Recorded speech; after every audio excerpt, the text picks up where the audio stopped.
Welcome to Craving the Heat, where desire takes the lead and every story leaves you wanting more. Don't forget to like, subscribe, and share your thoughts in the comments and keep up with our latest naughty stories. From the outside, my life looked almost too perfect to be real. A beautiful home in the hills. A husband who was respected and admired. Dinner parties where everyone seemed to lean in when I spoke, as if I was the most fascinating woman in the room. But perfection, I had learned, can be a kind of prison. When I married Harry, I knew he had a son from his previous marriage. Noah was only 15 back then, all awkward silences and darting glances. He visited every other weekend, and in the beginning, I tried hard to connect with him, baking his favorite cookies, asking about school.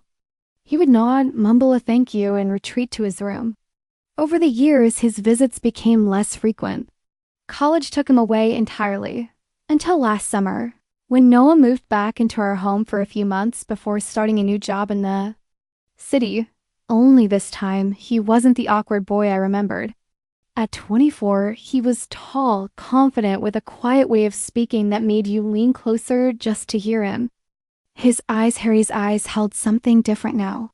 Something I didn't want to name. The first weeks passed without much thought. We crossed paths in the kitchen, exchanged polite conversation. I told myself I was just happy to see him, opening up. But I noticed the way his gaze lingered when I laughed, or how he seemed to read me in ways my husband no longer did. It was late one night, well past midnight, when I heard footsteps in the living room. I padded downstairs in my robe, expecting to find Harry, but it was Noah, sitting on the couch, scrolling his phone. "Can't sleep?" I asked softly. He looked up, then set his phone aside. "Not really, you." I shrugged, leaning against the doorway. "Same." We talked for almost an hour about nothing and everything. Music, travel, even the way the house felt too big when Harry was away on business trips. And then, out of nowhere, Noah asked it. The question that froze me. "Are you happy with him?" It was simple, just 5 words. But they landed in my chest like a stone. I opened my mouth to answer, but nothing came out. He didn't push. He just watched me, waiting. I wanted to say yes. I wanted to insist that of course I was happy, that Harry was a good man, that our life together was stable, secure. But in that silence, I realized something frightening. I wasn't sure anymore. From that night, something shifted. I caught myself thinking about him when I shouldn't have, noticing small things, how he always held the door for me, how his laugh made the air feel lighter, how his voice lingered in my mind after he spoke. I told myself it was wrong, that it couldn't go anywhere, but the more I tried to avoid him, the more the air between us thickened with unspoken things. One evening, Harry was away again, and the house was quiet except for the sound of rain tapping against the windows. I was in the kitchen making tea when Noah walked in. He leaned on the counter, watching me pour the hot water. "You didn't answer me that night," he said. My hands stilled. I didn't need to ask what he meant. "No," I whispered, surprising myself. "I didn't." He stepped closer, not touching me, but close enough that I could feel the warmth radiating off him. His gaze searched mine as if waiting for permission. I couldn't bring myself to give and couldn't quite take away. We didn't cross a line that night, not physically. But in my heart, I knew something irreversible had happened. The question had been asked. My silence had been the answer. And nothing between us would ever be the same again. From the outside, my life looked almost too perfect to be real. A sprawling home in the hills with a garden that bloomed year-round. Dinner parties where the wine never stopped flowing and laughter echoed across the patio. A husband, Harry, who was respected in his field, charming in public, and dependable in all the ways that seemed to matter. People told me I was lucky. They didn't see the quiet ache that had settled on my chest over the years. They didn't see the way Harry's eyes slid past me at breakfast, already thinking about the day ahead. They didn't hear the long silences that stretched between us at night, when he worked late or retreated to his study without so much as a goodnight kiss. Knew about Noah before I married Harry's son from his first marriage, at 15. He was polite but withdrawn, the kind of boy who kept his thoughts to himself. I made small efforts to connect with him back then. A plate of cookies after school, gentle questions about his classes, an occasional movie night. But he always seemed half present, as if he were somewhere else entirely. The years passed, and his visits grew fewer until college took him away completely. I rarely thought of him until last summer, when Harry announced that Noah would be staying with us for a few months before starting his new job. I remember standing in the foyer the day he arrived, expecting to see the awkward teenager I remembered. But the man who stepped inside was different, taller, confident in a quiet, unassuming way. His hair was darker now, his jaw more defined. His eyes, Harry's eyes, held a steady calm that felt older than his years. He greeted me warmly, his voice lower, his smile brief but genuine. And though I told myself I was simply happy to have him there, I noticed things I shouldn't have. The easy way he carried himself, the warmth in his gaze when he listened, how he seemed to notice details Harry never did. The first few weeks were simple enough. We exchanged polite morning greetings, occasionally crossed paths in the kitchen, and sometimes had dinner together if Harry was home. But Harry was away more often than not, traveling for work. And slowly, almost without realizing it, Noah and I began to talk more. It started with small things. He'd ask about my day, and I'd ask about his job search. Then the conversation stretched longer about books, music, places we wanted to travel. He was a good listener, and unlike Harry, he didn't seem to be waiting for me to finish so. He could speak. One night, I couldn't sleep. The house felt heavy and quiet. I padded downstairs for a glass of water and found Noah sitting on the couch, scrolling his phone. He looked up when I entered. Couldn't sleep either? I asked. He shook his head with a faint smile. Not really. You? We talked for almost an hour. About nothing at first, and then about more personal things, how sometimes life turns out differently than you imagined, how people can be close and yet far apart. And then, just as I was about to excuse myself, he asked it, "Are you happy with him?" It was such a simple question. Just 5 words. But they landed in my chest like a stone dropped into still water, rippling outward. I froze. I wanted to say yes, to insist that I was happy, that Harry was a good man and our marriage was solid, but my throat felt tight. My silence hung in the air like an answer neither of us wanted to name. Noah didn't push. He just studied me for a long moment before looking away, as though my lack of response had told him everything. From that night on, something was different. I found myself thinking of him more than I should, catching myself lingering in a room a little longer if he was there. Noticing the way his smile softened when it was directed at me, I told myself it was nothing, that it was just the comfort of having someone listen. But then there were the small moments, his hand brushing mine when he passed me a mug of coffee, the way he leaned a little closer when I spoke, his voice lowering as if we were sharing something secret. One evening, a storm rolled in. Harry was out of town again, and the rain came down hard, rattling against the windows. I was in the kitchen making tea when Noah walked in. He leaned against the counter, watching me pour the water into 2 mugs. "You never answered me," he said quietly. I looked up. "About what?" "You know what?" he replied, his gaze steady. "That night. Are you happy with him?" My breath caught. The kettle hissed between us. Double quotes, no. I whispered finally. "Not the way I thought I would be." He didn't move closer, but the air between us felt warmer, heavier. His eyes searched mine as though he was memorizing my face in that moment. "We didn't touch, not that night." But something shifted permanently. I knew it the way you know a storm has passed, leaving the air changed forever. The next days were a blur of unspoken tension. Every glance seemed to hold more weight.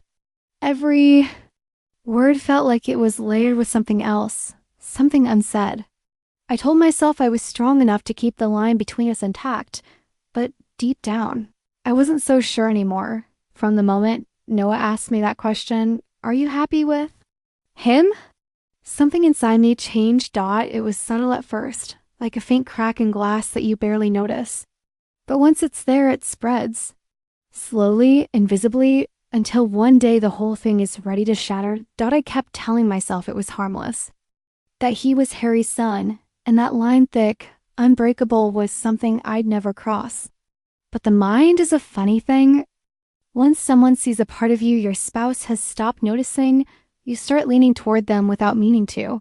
The next morning, I came downstairs to find Noah already in the kitchen. He was barefoot, hair still damp from a shower, standing at the counter buttering toast. I don't know why I noticed the drops of water tracing the line of his neck, or the way his t-shirt clung slightly to his shoulders. I just did. Morning, he said, smiling faintly. Morning, I replied. Reaching for the coffee pot. We talked about nothing, the weather, the storm the night before, but it felt charged in a way I couldn't quite define. Every glance seemed to linger too long, every pause holding something unsaid. Over the next few weeks, the moments between us multiplied.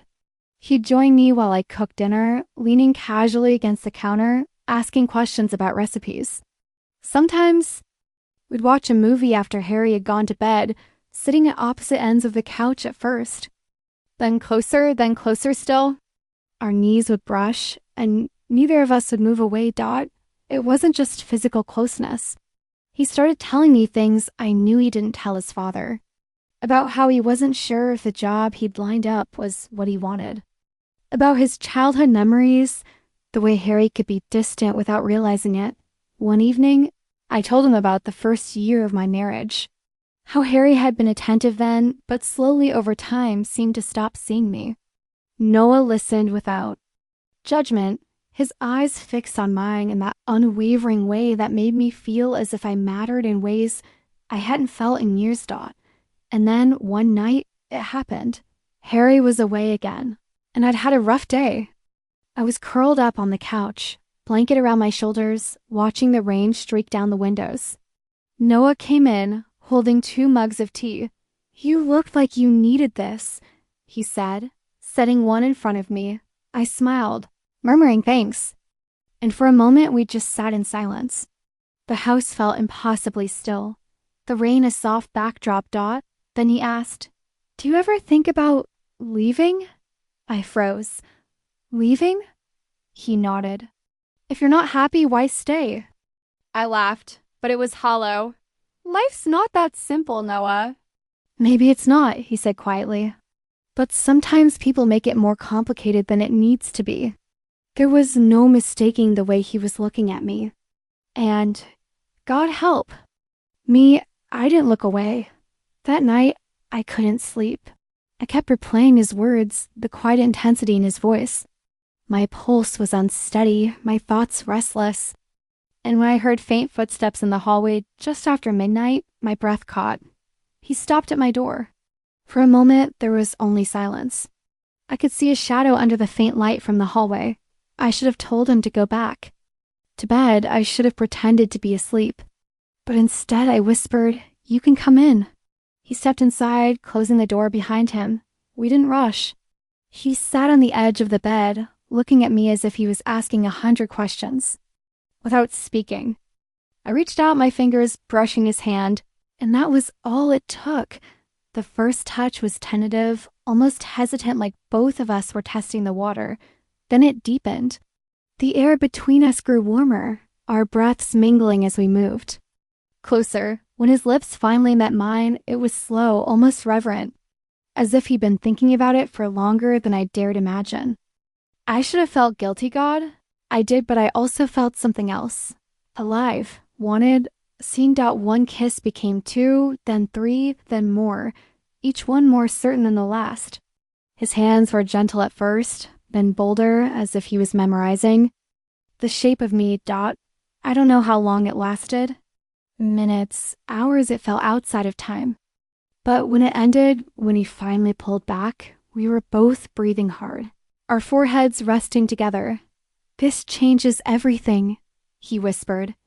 I knew he was right. I also knew we were past the point of pretending this was nothing. I couldn't stop thinking about that night.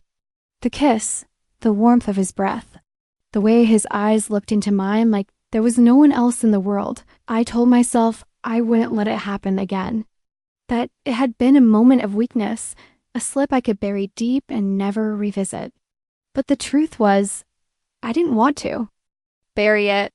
It had awakened something I didn't realize I'd been starving for: connection, desire, the feeling of being seen. The next morning at breakfast, Harry was reading the business section, completely oblivious. Noah sat across from me, his hair still messy from sleep, a faint smirk tugging at his lips whenever our eyes met. My heart beat just a little faster every time. For the next few days, we were careful, or at least we tried to be. Our conversations were casual, our movements normal, to anyone else. But beneath the surface was a hum, a current that never stopped. The smallest touches, a brush of fingers, when handing him a plate, standing a little too close while reaching for something, made the air between us crackle. One afternoon, Harry left for a meeting in the city. I was in the laundry room, folding clothes, when Noah appeared in the doorway. "Need help?" he asked. I smiled, shaking my head. "Not really." He stepped in anyway, leaning against the dryer. "You've been avoiding me." "I have not," I said, though my voice lacked conviction. His eyebrow lifted slightly. "You have." "But you don't have to." Before I could respond, he took a step closer. My pulse spiked. I glanced toward the hall, my mind telling me to push him away. But my body stayed perfectly still. He reached out, fingers brushing my cheek, and I felt that same dizzying rush from the other night. I closed my eyes for just a second, and then his lips were on mine again. This time the kiss was deeper, hungrier. When we broke apart, my hands were gripping his shirt. His voice was low, almost a growl. "Tell me to stop, and I will." But I didn't. I COULDN single quotes T dot instead. I whispered, "Don't." From then on, the boundaries unraveled. We stole moments wherever we could. When Harry went for his evening runs, Noah would slip into the kitchen where I was cleaning up, and we'd press ourselves into the shadows, kissing until we heard the sound of footsteps outside. Sometimes we'd talk late into the night hour. Conversations, a mix of confessions and teasing, all laced with an unspoken understanding. Other times, it was pure silence, just the feeling of his arms around me, my head resting against his chest, listening to the steady rhythm of his heartbeat. It was dangerous. Intoxicating, addictive. One evening, Harry announced he'd be going away for 2 nights for a conference. The moment he said it, I felt Noah's gaze on me from across the table. My throat went dry. The first night, we didn't waste time.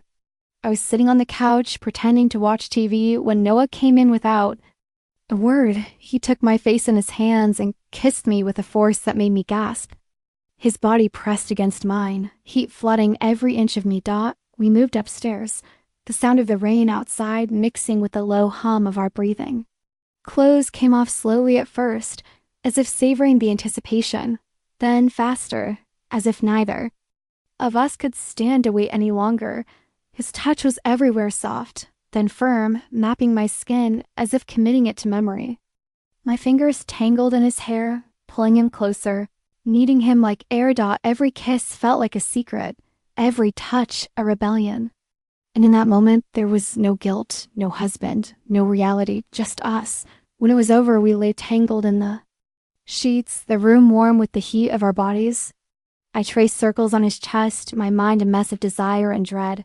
"This is dangerous," I murmured. He caught my hand, holding it against his heart. "I don't care. But danger has a way of catching up to you."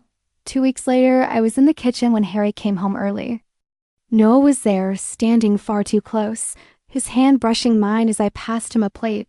I saw Harry's eyes narrow just slightly, just enough for my stomach to twist.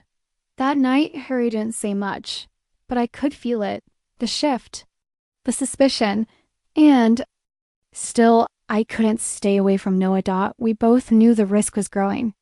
We both knew we were balancing on the edge of something that could destroy everything.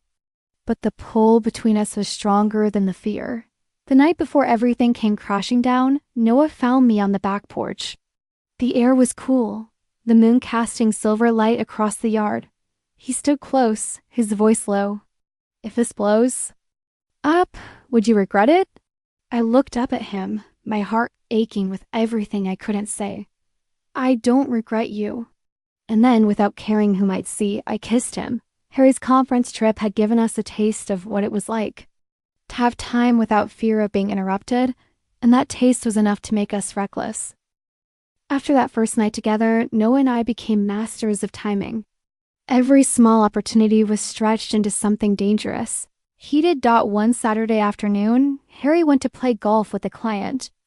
I told myself I'd spend the day reading in the sunroom, keeping my distance. But then I heard the sound of footsteps behind me, and before I could even turn, Noah's hands were on my shoulders, his breath warm against my ear. "You look too perfect to be sitting here alone," he murmured. I closed the book, my heart thudding. "You shouldn't be here. And yet, here I am." He slid around to face me, leaning down so our lips were inches apart. The sunlight caught in his eyes, and I saw the flicker of the boy he'd been mischievous, stubborn, hungry for something forbidden. I should have stopped him. But my fingers curled around his wrist instead, pulling him closer. When our mouths met, it was slow at first, exploring, teasing. My hands moved to his neck, feeling the quick beat of his pulse under my fingertips. The kiss deepened, heat building until the air between us seemed to vanish entirely. Noah's hands slipped under the hem of my dress, his thumbs grazing my thighs in a way that made me shiver. Every inch of me felt alive, like his touch was rewiring something in my body. He lifted me effortlessly, carrying me toward the couch. The sunlight streamed in, bathing us in a golden haze as his lips trailed down my jaw to my collarbone. "Then lower. You drive me insane," he whispered against my skin. I didn't answer. I just pulled him down to me, meeting his urgency with my own. The rhythm between us was slow, deliberate, like we were memorizing every reaction, every sound. The world outside didn't exist. There was only the press of his body, the way his breath caught when I traced my nails along his back. By the time it was over, we were both breathless, tangled in each other, the sun dipping low in the sky. He rested his forehead against mine, and for a long moment, neither of us spoke. The days blurred together after that, each one filled with small, stolen moments. Sometimes it was a kiss in the pantry while Harry was upstairs. Sometimes it was his hand brushing mine under the dinner table, the heat of it lingering long after. But then came the night.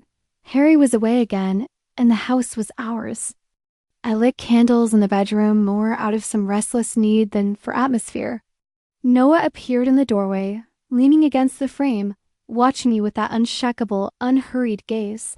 "You planned this," he said, voice low. "Maybe," I admitted. He walked toward me slowly, unbuttoning his shirt as he came. I couldn't look away. By the time he reached me, his shirt was gone, his skin warm as he took my hands and his this time. There was no rush. We undressed each other piece by piece, pausing between every removal to kiss, touch, breathe each other in. He laid me back against the bed, his mouth tracing a path from my lips to my hips, every movement deliberate, patient, devastating. The night stretched endlessly. We didn't just touch, we lingered, we learned. Every sigh, every shiver was answered. His hands explored with a tenderness that made my chest ache as much as my body burned. At one point, I pressed my forehead to his and whispered, "I've never wanted anyone like this." His grip on my waist tightened. "Then don't ever stop wanting me." And in single quotes, hours passed like minutes until finally we collapsed together, bodies still slick with warmth, the sheets tangled around us. I lay against him, tracing the lines of his chest, wondering how something so wrong could feel like the only thing I'd ever truly needed.